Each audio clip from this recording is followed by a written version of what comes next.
Llega del espacio exterior con el viento, con las olas y surge del centro fundido de la Tierra, justo a tiempo para salvar a un planeta en crisis.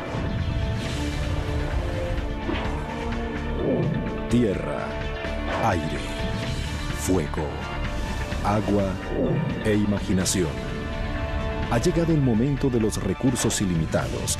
A continuación, energía renovable en Maravillas Modernas.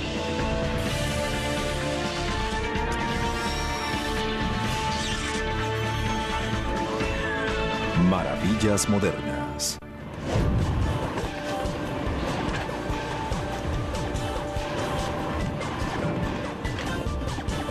La acción nunca se detiene en la sede de distribución regional de FedEx, ubicada en el Aeropuerto Internacional de Oakland, en California.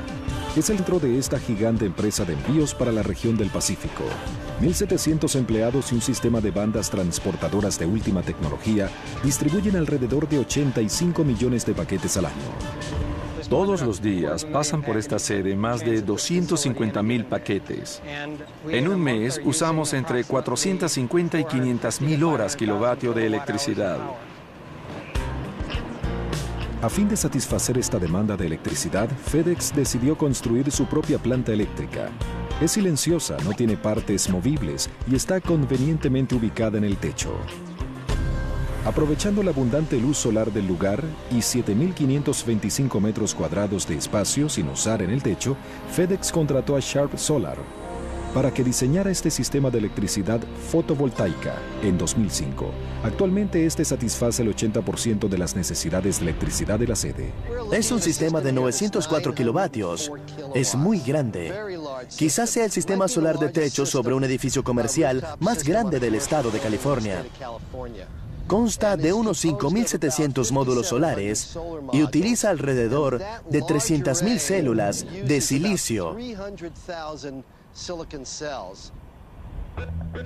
Cuando la luz solar alcanza una célula de silicón, estimula unos electrones que se liberan para formar una corriente eléctrica. Puntos metálicos de contacto canalizan esa corriente y completan el circuito. Normalmente, 40 células solares conforman un módulo. A su vez, varios módulos juntos conforman una formación. Se reúne la energía de estas formaciones y se pasa a través de un convertidor que transforma la corriente directa en corriente alterna. Y eso es todo. En una fracción de segundo, la luz solar queda convertida en electricidad, suficiente para impulsar toda la actividad que ocurre abajo. Puede hacer funcionar desde un bombillo sobre un escritorio hasta el sistema de distribución en su totalidad. Una de las grandes ventajas de la energía solar en aplicaciones comerciales es que, típicamente, el sistema produce la máxima cantidad de electricidad justo cuando los precios del servicio están más altos, es decir, a mediodía, la hora en que el sistema genera más electricidad de la que usa el edificio. Entonces, la electricidad regresa a la red y coloca el medidor en una frecuencia más baja. Además, el sistema no requiere prácticamente de mantenimiento. Eso nos complace mucho y es otra manera en que FedEx logra reducir su impacto ambiental sin dejar de proveer un servicio excelente. ¿Qué tipo de beneficio ambiental puede proveer un techo así? A lo largo de sus 25 años mínimos de vida útil, este compensará un total de 10.000 toneladas de dióxido de carbono. Esto equivale a sacar 2.100 autos de circulación. En una economía que soporta la carga de los costos de un petróleo y un gas natural cada vez más escasos, en un planeta que ya siente el impacto del cambio climático producido por los combustibles fósiles, la revolución tecnológica a impulsar es la de la energía renovable. Yo diría, bienvenidos al siglo XXI. Las cosas van a cambiar. La energía sustentable es algo que interesa a nuestros hijos y a la mayor parte del público en general. Y la energía renovable debe necesariamente ser parte de la solución. La luz solar, el viento, el agua, el calor geotérmico y la biomasa son, en esencia, recursos ilimitados. Y todas son tecnologías comprobadas que funcionan aquí y ahora. El sol provee a la Tierra de una cantidad inconcebible de energía. En una hora, la Tierra recibe del Sol más energía de la que usa la raza humana entera en un año.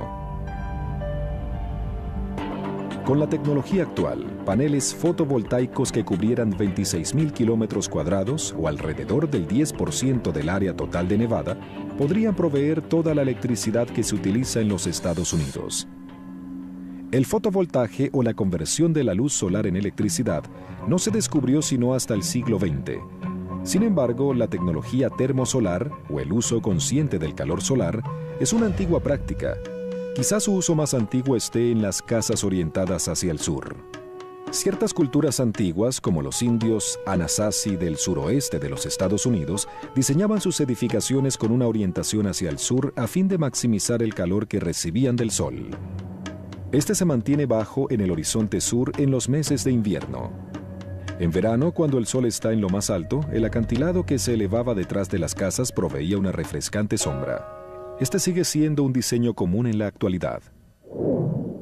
Los griegos construyeron ciudades enteras posicionando las calles de manera que cada casa pudiera aprovechar la luz solar durante el invierno y evitarla en verano. Los romanos fueron un poco más allá y descubrieron que el vidrio transparente capturaba el calor solar, así que cubrieron sus ventanas con vidrio para hacer lo que ellos llamaban hornos solares. 2 milenios más tarde, en el siglo XIX, nació el equivalente de esta tecnología, el calentador de agua solar de techo que atrapaba los rayos del sol en un recolector de vidrio y calentaba el agua rápidamente en el interior de tubos de agua aislados.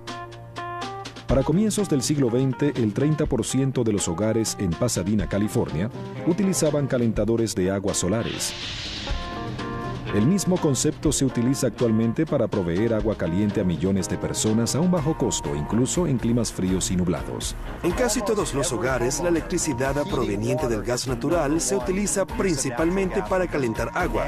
Usar el sol para hacer esto es mucho más económico. La energía térmica solar también puede producir electricidad a un bajo costo. Las plantas solares gigantes como esta ubicada en el desierto Mojave de California no utilizan paneles fotovoltaicos para convertir la luz en electricidad. En lugar de ello, estos espejos concentran los rayos solares sobre un fino tubo de absorción que corre sobre sus puntos focales. Dentro del tubo hallamos un aceite sintético que recibe el calor intenso. Llega a unos 1000 grados centígrados. Les recomiendo que nunca pongan la mano sobre el foco de uno de estos espejos, porque les abrirá inmediatamente un agujero en la piel. El aceite caliente hace hervir agua, creando un vapor que hace girar unas turbinas. Luego el aceite vuelve a circular a través del circuito cerrado. En áreas calientes y secas, las plantas solares generan una inmensa cantidad de megavatios, a un precio menor que el de la electricidad convencional. De hecho, una serie de plantas solares que ocuparan el mismo 10% del área de Nevada también podrían satisfacer la demanda entera de electricidad en los Estados Unidos. Mientras tanto, la tecnología fotovoltaica entra en su segundo siglo de existencia. Ha avanzado mucho desde 1940, cuando Albert Einstein probó que la luz estaba compuesta de minúsculos paquetes de energía llamados fotones, que podían ser transformados en electricidad. Las células fotovoltaicas alcanzaron su primer gran logro en los años 50 gracias a la carrera espacial. Los primeros 2 Sputnik que fueron al espacio usaban transistores que costaban varios millones de dólares, pero que morían luego de una semana y media porque funcionaban con pilas de linterna. Ya se ha creado el primer satélite artificial del planeta Tierra. En cambio, los satélites del programa espacial estadounidense que usaban energía solar fueron un éxito inmediato. Hoy en día, los paneles fotovoltaicos siguen siendo la fuente de energía de la mayoría de los satélites y sondas espaciales del sistema solar. En este sentido, el estilo de vida del siglo XXI, con el posicionamiento y la comunicación global, depende completamente de la energía solar. La Guardia Costera de Estados Unidos fue una de las primeras usuarias del fotovoltaje en tierra, la energía eléctrica que usan sus boyas a control remoto, así como sus estaciones climáticas utilizan paneles solares conectados a pilas. En la década de los 70 y 80, los paneles solares hicieron hicieron un trabajo heroico durante una de las peores sequías que hayan afectado a África. Se utilizó energía solar para bombear agua desde 12 metros de profundidad, salvando así muchas vidas. De hecho, uno de los usos más valiosos del fotovoltaje hoy en día es el suministro de agua potable en el tercer mundo. Para aquellos que ya están conectados a la red de electricidad, el fotovoltaje se está haciendo cada vez más viable. En Estados Unidos, una casa de 2 habitaciones en los suburbios recibe suficiente energía en el techo como para satisfacer 1 o 2 veces su demanda de electricidad. Para que el sistema solar funcione no hace falta tanto sol. El programa de energía solar más exitoso del mundo se encuentra en Alemania, donde hay menos luz solar que en Seattle. Por ahora, los paneles fotovoltaicos siguen siendo costosos. El costo de la electricidad solar es de 2 a 5 veces mayor que el de la electricidad tradicional. Sin embargo, los dueños de casa conectados a la red de energía solar pueden vender electricidad a la compañía de su área en horas pico a un precio elevado. Los sistemas sí se pagan solos. Es posible recuperar la inversión en 4 o 5 años, pero generalmente para sistemas residenciales se recupera en 10 a 12 años. Esto sin tomar en cuenta otros beneficios como la protección contra la inflación del servicio y el aumento del valor de la propiedad. Hasta ahora, el costo esencial de las células solares ha sido el silicio ultra puro que se requiere para la reacción fotovoltaica. Pero más de una compañía busca cambiar esto. La industria del fotovoltaje se basa principalmente en baldosas de silicio con las que se fabrican células solares altamente eficientes, pero esas baldosas son muy costosas. Nanosolar utiliza finas láminas de un material fotoactivo en lugar de esas costosas baldosas. En lugar de usar silicio, la compañía Nanosolar de Palo Alto utiliza una combinación de elementos semiconductivos. Tenemos cobre, indio, galio, azufre y selenio. Como es muy largo decirlos todos, los abreviamos diciendo CIGS. CIGSS. Es un material hermoso que absorbe la luz solar con mucha facilidad, por lo que podemos usar capas muy finas. Tan finas que el material de absorción se fabrica a muy pequeña escala. Luego se imprime, literalmente, sobre un substrato de papel de aluminio como tinta fotovoltaica. En esta máquina experimental, el papel de aluminio se desplaza muy lentamente, pero se pueden construir máquinas similares capaces de operar a cientos de metros por minuto. Dado esto, estas máquinas relativamente económicas pueden utilizarse para fabricar una enorme cantidad de células fotovoltaicas. Los paneles solares de esta clase, así como los de silicio, pueden formar parte de la superficie misma de cualquier edificación en techos, vidrios de ventana e incluso, próximamente, en pinturas. El fotovoltaje integrado en las construcciones reducirá aún más el costo de la electricidad solar. Se debe a que no habría que comprar paneles ni infraestructura, se compraría todo de una sola vez. En mi laboratorio se han examinado prospectos según los cuales se obtendría del sol entre el 20 y el 25% de la demanda energética, fabricando un material que se pudiera poner en todas partes.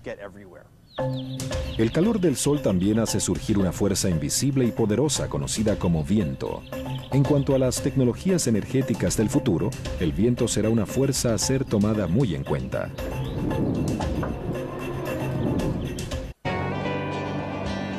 Entre las redondas colinas del centro del estado de Nueva York se encuentra el Fenner Wind Project de Enel North America. Aunque no es el proyecto de energía eólica más grande, representa un nuevo paradigma dentro de esta tecnología, pues utiliza menos turbinas, más grandes e inteligentes, eliminando así la necesidad de docenas de turbinas más chicas. El proyecto Fenner comprende 20 turbinas de viento construidas y mantenidas por GE Energy. Cada una mide 65.53 metros de alto y posee un rotor de 66.45 metros de diámetro, es decir, un poco más que la envergadura de las alas de un 747, y produce 1.5 megavatios de electricidad. Considerando el consumo de un hogar del estado de Nueva York, calculamos que este proyecto de energía eólica puede suplir a unos 14,000 hogares durante un año. La conversión del viento en electricidad comienza cuando éste fluye sobre las aspas aerodinámicas del rotor. La combinación entre elevación y arrastre causa el giro de las aspas. El viento posee una enorme cantidad de energía cinética. Al igual que sucede con un velero o con un avión, un elemento mecánico captura esa energía cinética proveyendo elevación. Y como pasa en un propulsor, esa elevación se convierte en momento torsor. Ese inmenso momento torsor se pone en acción dentro de la planta eléctrica de la turbina, ubicada a 61 metros del suelo. Las aspas recogen la energía del viento y la convierten en energía mecánica que se transmite por un eje principal hasta la caja de velocidades. Allí se pasa de una revolución a unas 70 revoluciones y esa nueva energía sale por un segundo eje y entra en este generador, que es el que produce la electricidad. El generador opera a 850 hasta 1400 revoluciones por minuto.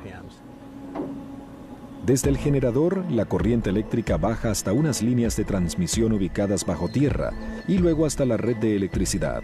El principal reto para la energía eólica es el hecho de que el viento no sopla todo el tiempo, en todas partes.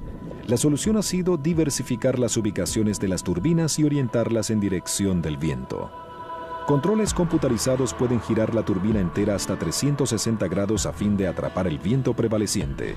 Dichos controles también pueden redirigir las aspas separadamente para colocarlas en una posición óptima según el viento. Podemos mover cada aspa por separado. Todas ellas se colocan justo en la posición que indicamos y la mantienen. Cada turbina se alinea sola con el viento sin necesidad de la intervención humana.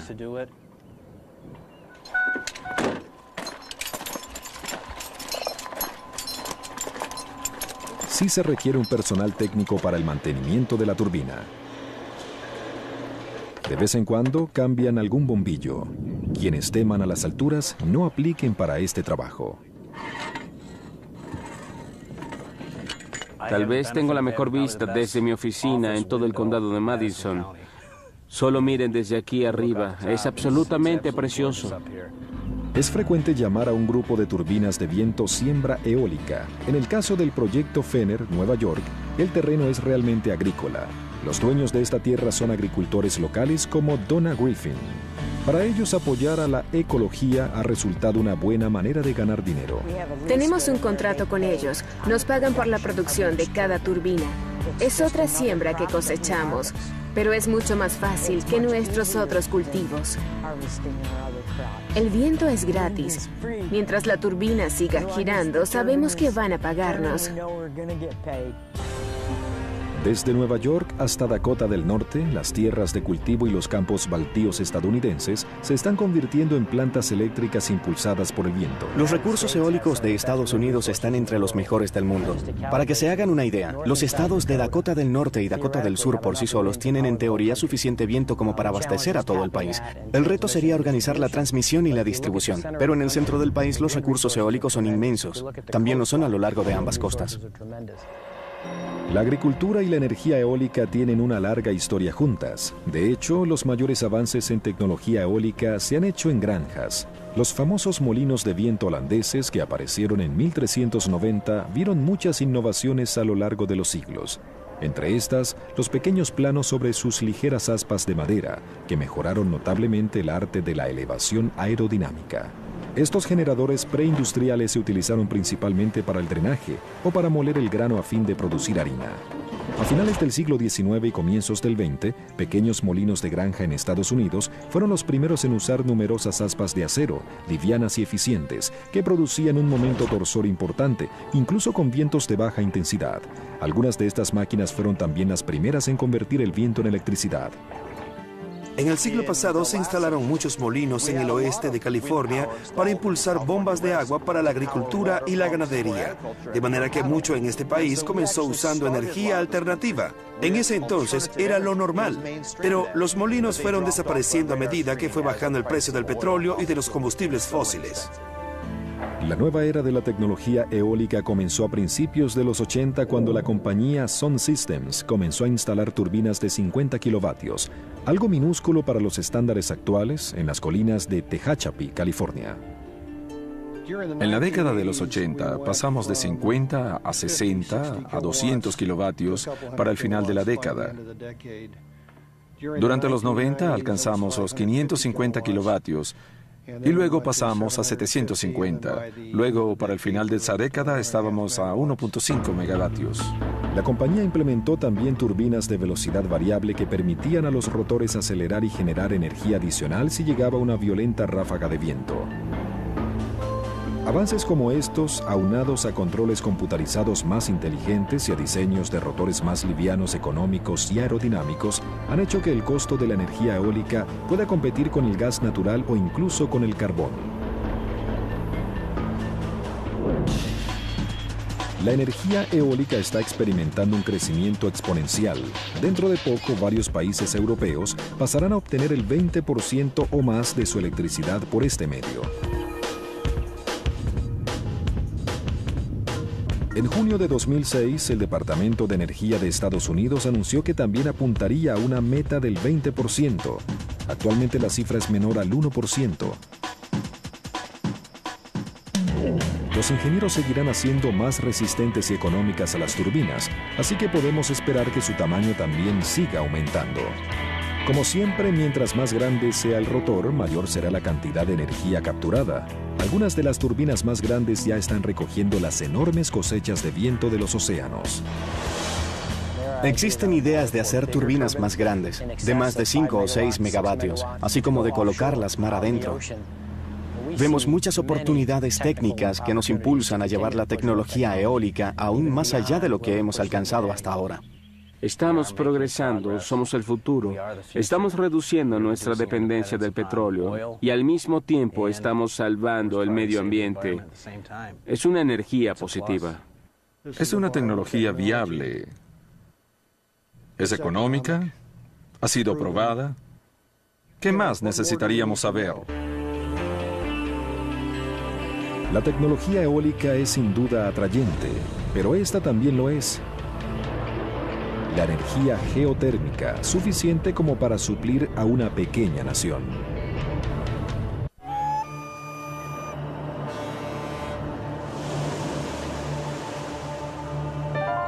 Una pequeña nación insular rodeada de volcanes y ubicada justo debajo del Círculo Ártico ha emergido como líder mundial en energía renovable.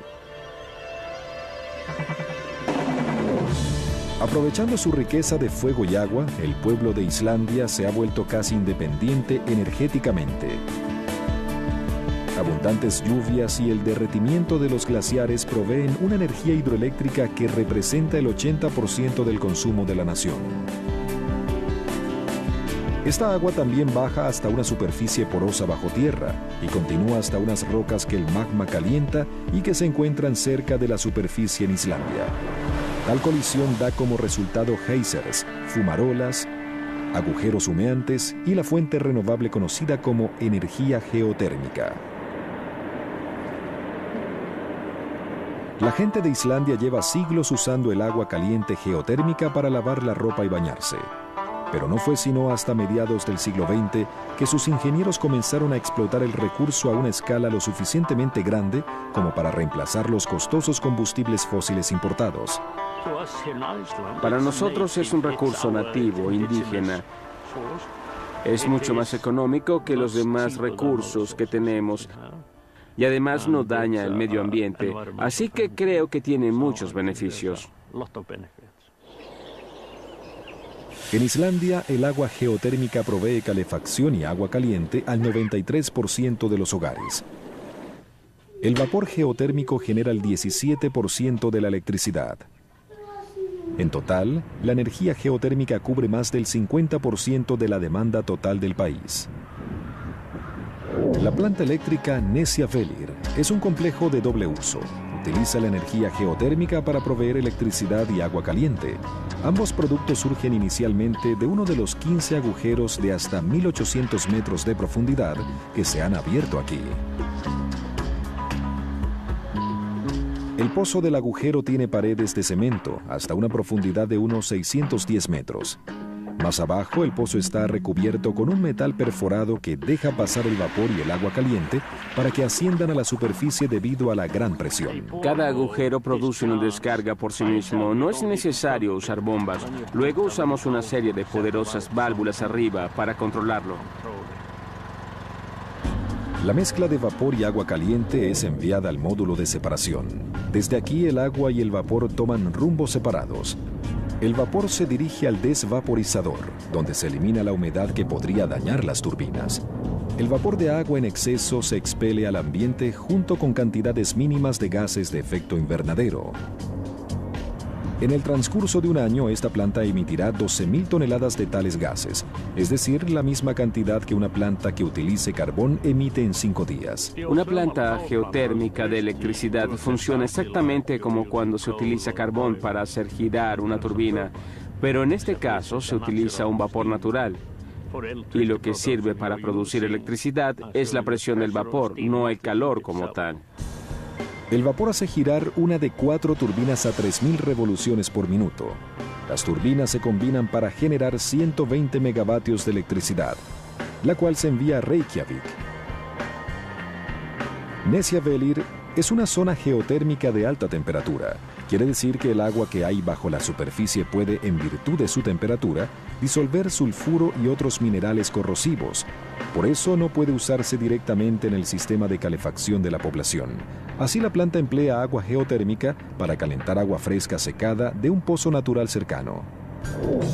En la primera etapa del calentamiento, el vapor en exceso de las turbinas que producen electricidad se usa para llevar el agua fría a 51.6 grados centígrados. 125 grados Fahrenheit no es suficiente para nosotros, así que debemos calentar el agua un poco más, hasta 86 grados centígrados. Eso equivale a unos 187 grados Fahrenheit. Esto lo hacemos en un intercambiador de calor.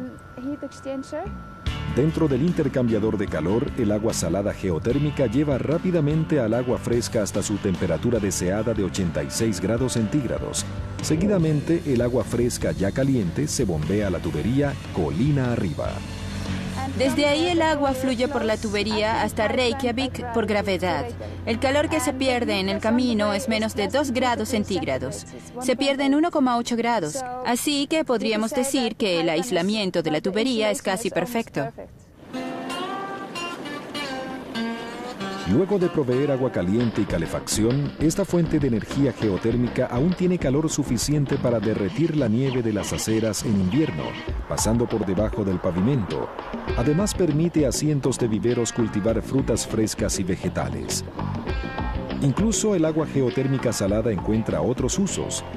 El agua que fluye de la planta geotérmica islandesa, única en el mundo de las plantas de energía, provee un agua tibia y rica en minerales a la Laguna Azul, un spa sumamente popular. El gobierno de Islandia se ha puesto una ambiciosa meta a largo plazo: convertir todos los autos de la nación e incluso su flota de pesca para que funcionen con hidrógeno ecológico producido con energía geotérmica e hidráulica. Si ese día llega, Islandia habrá cubierto todas sus necesidades energéticas usando recursos renovables. Islandia no es el único lugar de la Tierra rico en recursos geotérmicos. En general, donde quiera que haya actividad volcánica, habrá energía geotérmica. Un estudio estima que 865 millones de personas que viven en regiones volcánicas, desde Japón hasta Idaho, podrían obtener su electricidad por medio de este recurso. Eso representa el 17% de la población global. Pero existe otra forma de energía geotérmica, menos exótica, que cualquier dueño de casa puede aprovechar.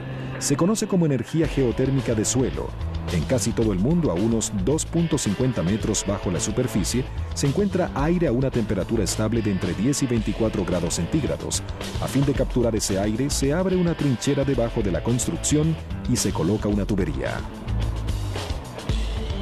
Un líquido anticongelante que se hace circular por medio de una pequeña bomba eléctrica pasa a través de los tubos. En verano, el líquido saca el calor de la casa, dejando entrar el aire más fresco. En invierno, el aire más caliente del suelo calienta el líquido y este entra en la casa, más fría. Se trata, en efecto, de un intercambiador de calor subterráneo. En la medida en que sigan aumentando los precios del aceite de calefacción y del gas natural, más personas comenzarán a recurrir a este sistema. Y al igual que todos los demás recursos renovables, la energía geotérmica estará ahí esperando. La tecnología renovable tiene sin duda lo que hace falta para proveer electricidad y calefacción. Pero, ¿qué tiene que decir sobre el futuro del automóvil? Desde siembras de etanol hasta autos eléctricos, es un acalorado debate.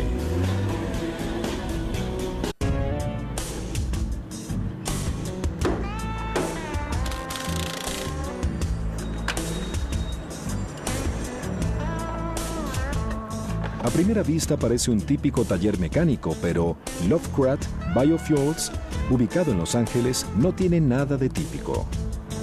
En apenas 3 horas, y por $200, ellos hacen que un motor de diésel funcione con aceite vegetal, 100% estadounidense. También pueden funcionar con biodiesel, aceite mineral, queroseno, aceite de caja y aceite de motor. No es deseable que el motor funcione con todas estas opciones, pero después de la conversión tiene esa capacidad. El petróleo, que representa el 30% del gasto energético mundial, es cada vez más escaso. Por tanto, no sorprende ver a los clientes alineándose para cambiarse a otro tipo de combustible que sea renovable. Para muchos autos de diésel, la conversión solo requiere añadir un filtro especial de alto flujo y un intercambiador de calor que utiliza refrigerante, calentado por el motor, para llevar el refrigerante, calentado por el motor, para llevar el aceite vegetal a la temperatura adecuada.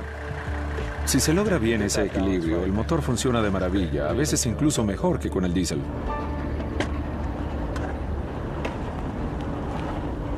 El mejor combustible es el aceite vegetal usado, ya que el proceso de fritura elimina el agua que pueda haber dentro del aceite. Así, quien hace un trato con un restaurante para llevarse el aceite usado, libre de costo, se ahorra una fortuna. Esto se debe a que así el restaurante evita pagar el costo de desechar el aceite y el conductor obtiene combustible gratis. El aceite vegetal nuevo funciona casi tan bien como el usado. Al parecer el mejor es el aceite de semilla de algodón, pero el de soya es el más fácil de conseguir, funciona de maravilla y es el más barato. Así que preferimos el aceite de soya, puede servir a los agricultores, mantiene el dinero dentro de la economía estadounidense y ya cuenta con una infraestructura. Aunque la idea de que un auto funcione con aceite de cocina pueda parecer graciosa, el combustible de aceite vegetal es parte de la solución a un problema realmente serio. Casi el 20% de los gases de efecto invernadero que producen el recalentamiento global provienen directamente de los automóviles. Además de ser renovables, los biocombustibles, desde el aceite vegetal hasta el biodiesel y el etanol, tienen al menos 2 ventajas ambientales sobre la gasolina. Sus emisiones son menores en cantidad y menos tóxicas.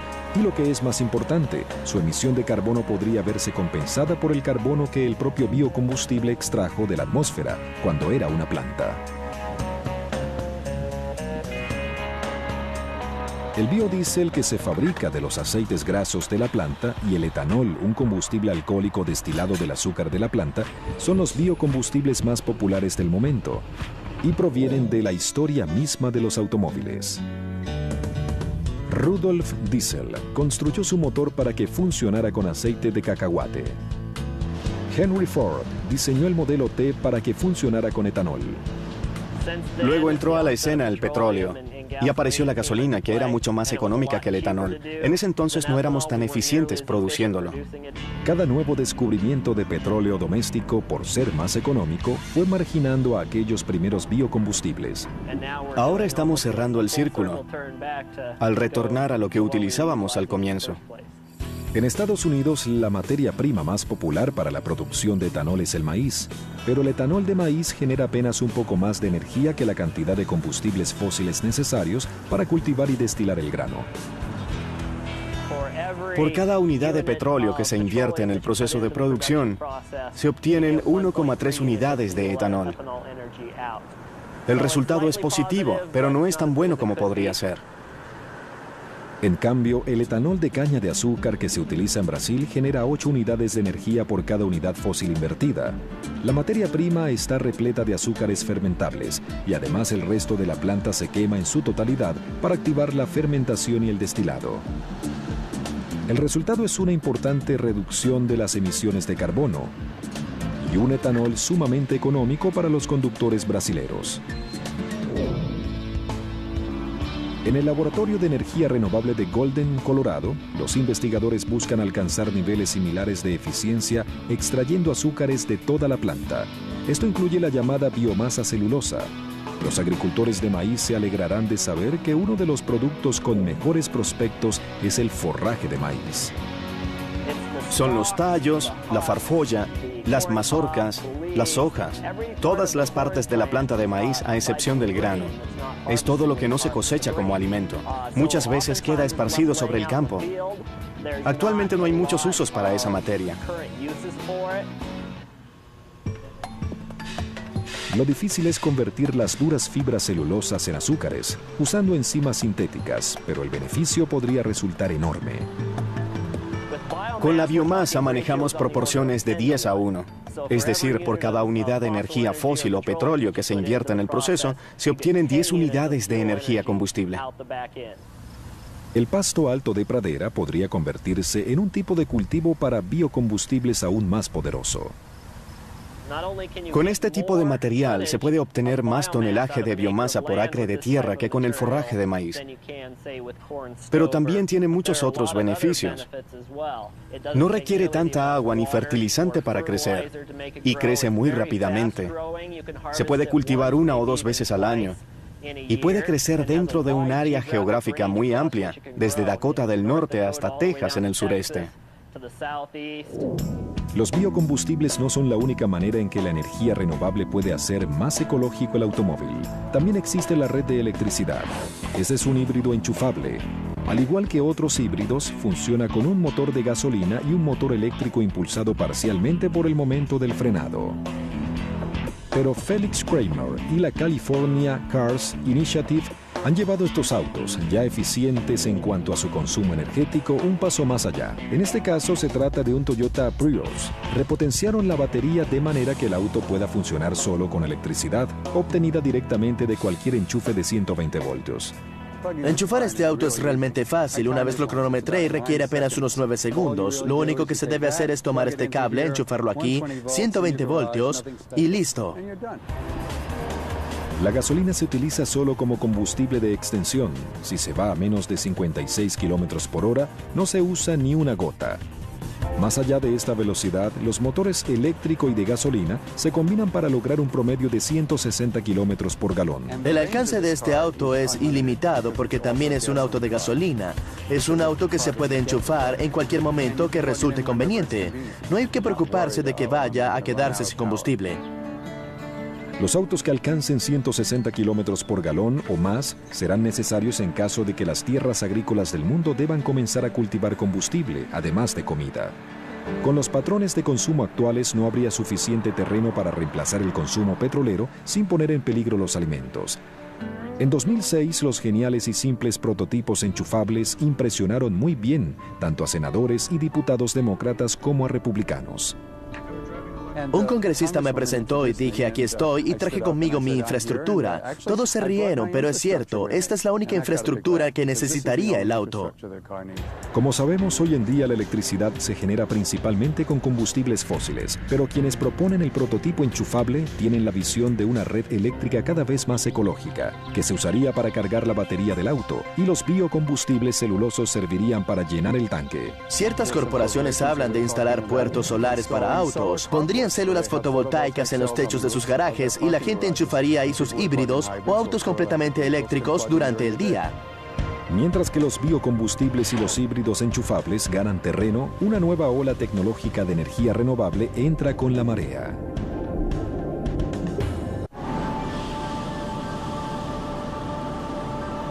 Aunque los océanos cubren más del 70% de la superficie terrestre, apenas hemos comenzado a aprovecharlos directamente como fuente de energía.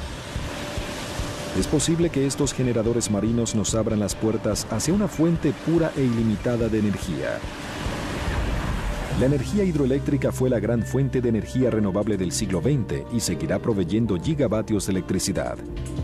Sin embargo, la mayoría de los ríos importantes del mundo ya están represados, de manera que el futuro de la energía hídrica está en el mar.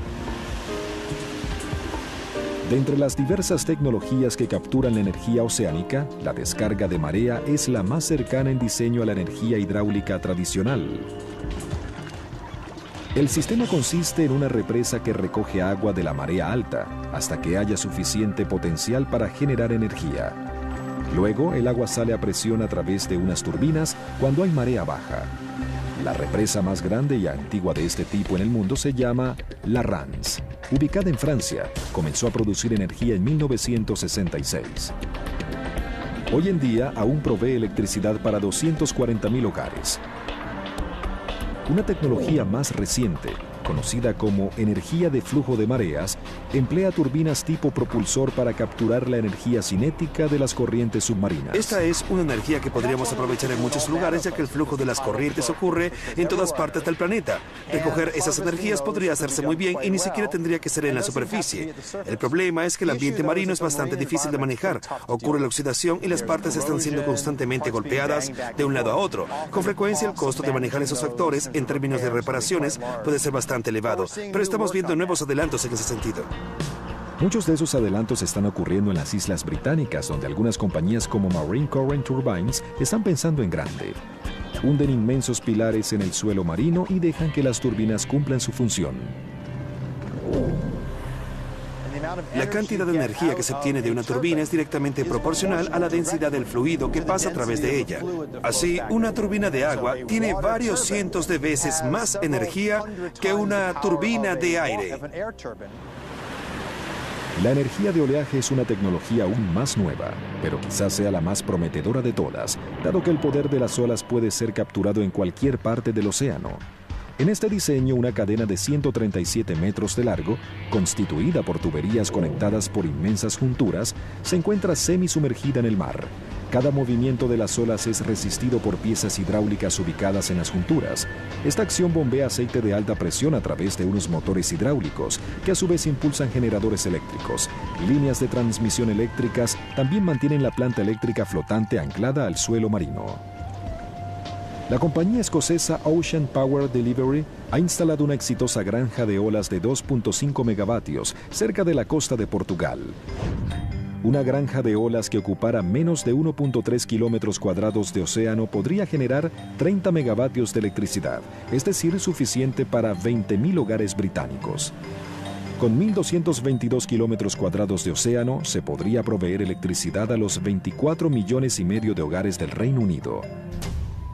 Cada región de la Tierra tiene sus propios recursos renovables, desde el vasto potencial eólico de Dakota del Norte hasta la enorme cantidad de energía solar que hay en el Sahara. Si los unimos todos, una cosa queda clara: la energía renovable ofrece una solución global a los problemas globales. Tenemos el potencial de pensar en revertir la situación, pasar de ser una economía impulsada por los combustibles fósiles con pequeños usos de energía renovable a ser una economía impulsada por la energía renovable con los combustibles fósiles solo de relleno. Es un mundo que hace apenas 1 o 2 décadas nadie creía posible. La tecnología funciona, pero un futuro renovable requiere también de cierta voluntad política y de una nueva manera de pensar en la que una granja cultiva el viento. Una cosecha genera combustible y un techo puede convertirse en una planta eléctrica.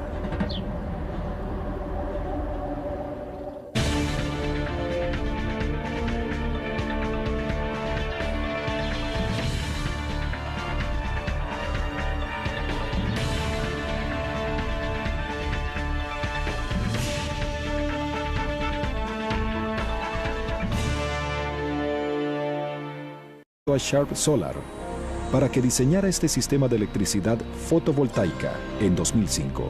Actualmente este satisface el 80% de las necesidades de electricidad de la sede. Es un sistema de 904 kilovatios. Es muy grande.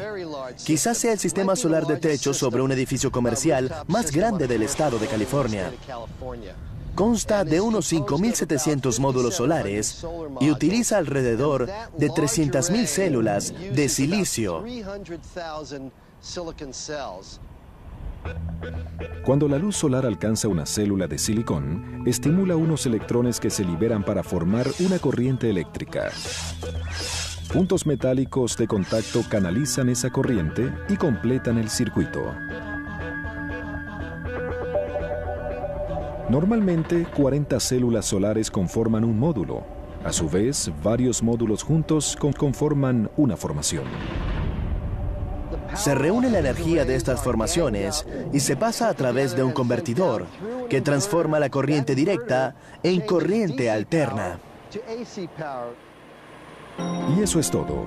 En una fracción de segundo, la luz solar queda convertida en electricidad, suficiente para impulsar toda la actividad que ocurre abajo. Puede hacer funcionar desde un bombillo sobre un escritorio hasta el sistema de distribución en su totalidad. Una de las grandes ventajas de la energía solar en aplicaciones comerciales es que, típicamente, el sistema produce la máxima cantidad de electricidad justo cuando los precios del servicio están más altos, es decir, a mediodía, la hora en que el sistema genera más electricidad de la que usa el edificio. Entonces, la Llega del espacio exterior con el viento, con las olas y surge del centro fundido de la Tierra, justo a tiempo para salvar a un planeta en crisis. Tierra, aire, fuego, agua e imaginación. Ha llegado el momento de los recursos ilimitados. A continuación, energía renovable en Maravillas Modernas.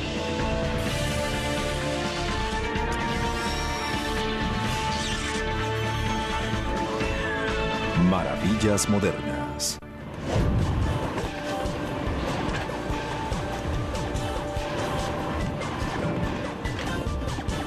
La acción nunca se detiene en la sede de distribución regional de FedEx, ubicada en el Aeropuerto Internacional de Oakland, en California. Es el centro de esta gigante empresa de envíos para la región del Pacífico. 1.700 empleados y un sistema de bandas transportadoras de última tecnología distribuyen alrededor de 85 millones de paquetes al año. Todos los días pasan por esta sede más de 250,000 paquetes. En un mes usamos entre 450 y 500,000 horas kilovatio de electricidad. A fin de satisfacer esta demanda de electricidad, FedEx decidió construir su propia planta eléctrica. Es silenciosa, no tiene partes movibles y está convenientemente ubicada en el techo. Aprovechando la abundante luz solar del lugar y 7.525 metros cuadrados de espacio sin usar en el techo, FedEx contrató... La electricidad regresa a la red y coloca el medidor en una frecuencia más baja. Además, el sistema no requiere prácticamente de mantenimiento. Eso nos complace mucho y es otra manera en que FedEx logra reducir su impacto ambiental sin dejar de proveer un servicio excelente. ¿Qué tipo de beneficio ambiental puede proveer un techo así? A lo largo de sus 25 años mínimos de vida útil, este compensará un total de 10.000 toneladas de dióxido de carbono. Esto equivale a sacar 2.100 autos de circulación. En una economía que soporta la carga de los costos de un petróleo y un gas natural cada vez más escasos, en un planeta que ya siente el impacto del cambio climático producido por los combustibles fósiles, la revolución tecnológica a impulsar es la de la energía renovable. Yo diría, bienvenidos al siglo XXI. Las cosas van a cambiar. La energía sustentable es algo que interesa a nuestros hijos y a la mayor parte del público en general. Y la energía renovable debe necesariamente ser parte de la solución. La luz solar, el viento, el agua, el calor geotérmico y la biomasa son, en esencia, recursos ilimitados. Y todas son tecnologías comprobadas que funcionan aquí y ahora. El Sol provee a la Tierra de una cantidad inconcebible de energía. En una hora, la Tierra recibe del Sol más energía de la que usa la raza humana entera en un año.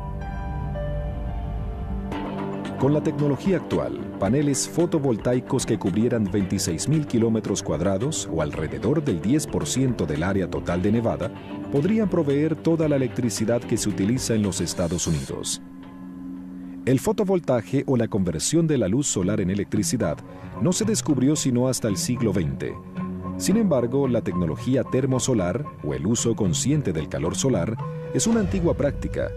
Quizás su uso más antiguo esté en las casas orientadas hacia el sur. Ciertas culturas antiguas, como los indios Anasazi del suroeste de los Estados Unidos, diseñaban sus edificaciones con una orientación hacia el sur a fin de maximizar el calor que recibían del sol. Este se mantiene bajo en el horizonte sur en los meses de invierno.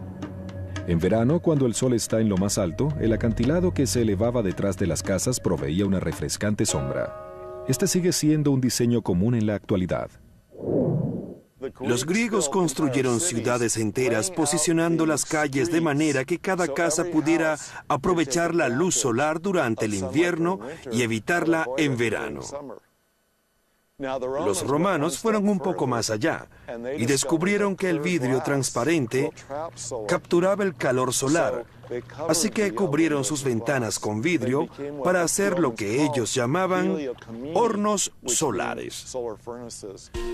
2 milenios más tarde, en el siglo XIX, nació el equivalente de esta tecnología, el calentador de agua solar de techo que atrapaba los rayos del sol en un recolector de vidrio y calentaba el agua rápidamente en el interior de tubos de agua aislados. Para comienzos del siglo XX, el 30% de los hogares en Pasadena, California, utilizaban calentadores de agua solares. El mismo concepto se utiliza actualmente para proveer agua caliente a millones de personas a un bajo costo, incluso en climas fríos y nublados. En casi todos los hogares, la electricidad proveniente del gas natural se utiliza principalmente para calentar agua. Usar el sol para hacer esto es mucho más económico. La energía térmica solar también puede producir electricidad a un bajo costo. Las plantas solares gigantes como esta ubicada en el desierto Mojave de California no utilizan paneles fotovoltaicos para convertir la luz en electricidad.